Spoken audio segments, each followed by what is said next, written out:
three-day test match, an Australian conundrum. Modified action replay of the first test at Nagpur. This is how the second test between India and Australia at Delhi can be summarised. Australia won the toss and batted. Ravindra Jadeja became the man of the match. Australia collapsed in one session in the second innings. Test ended in 3 days. Those looking for similarities can find many. Pujara made his 100th test match, a memorable one by scoring the winning runs. Usman Khawaja's positive start gave hopes to those who were expecting Australians to bounce back in this test match, but the unsung hero of the first test, Shami, made crucial breakthroughs. Though Siraj went wicketless, his accurate spell tormented Warner and led to his downfall.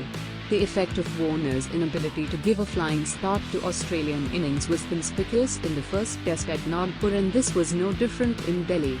Warner's withdrawal from this test match after getting hit by a Siraj bouncer did not seem to hurt Australia. Khawaja's splendid innings was cut short by a stunning catch by Rahul, and Peter Handscomb with the support of Cummins and Leon took the Australian total to 263 after being 168 for 6. Though there was a consolation to Australians that they scored more than what they scored in the first test, their inability to utilise the advantage of winning the toss gave a psychological advantage to Indians. 21 for no loss at the end of the first day and 46 for no loss on the second day morning made many Indian supporters dream about a huge total, but Lions' magical spell shattered their hopes. Middle order again collapsed like in Nagpur, and Kohli looked all set to play a long innings like the one played by Rohit in Nagpur, but a controversial decision did him in. At 139 for 7, Indian innings was in tatters but was resurrected by a well-knit century partnership between Akshar and Ashwin. A slender one-run lead for Australia never bothered Indians. 200 plus was a winning total on this pitch, and Australians went to bat in the second innings with this realisation.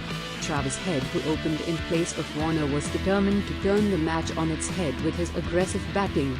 61 for 1 after 12 overs at the end of the second day gave Australians some glimpses of revival. But Indian spinners on the third day morning had different plans.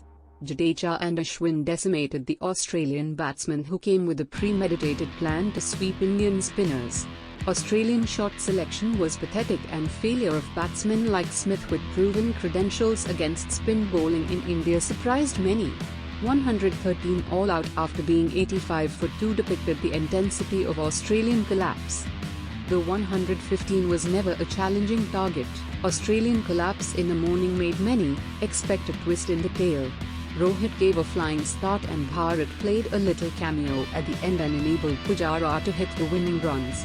6-wicket win enabled India to go up 2-0 in the fourth test Border Gavaskar Trophy and retain it even if the series ends in a draw. Australians didn't learn anything from the Nagpur debacle, and this was evident in the way they batted in this test. They were wary of the pitch, and their shot selection was awful. Australian decision to play 3 spinners and a lone fast bowler did not have the desired effect. Cummins could not do what Shami did in Delhi.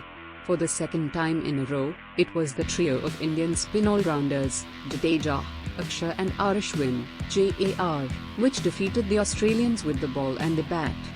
Unless the visiting Australians devise a new technique to put a lid on Indian jar, outcome of the remaining 2 tests will be no different. Written by Prasad Moyarat.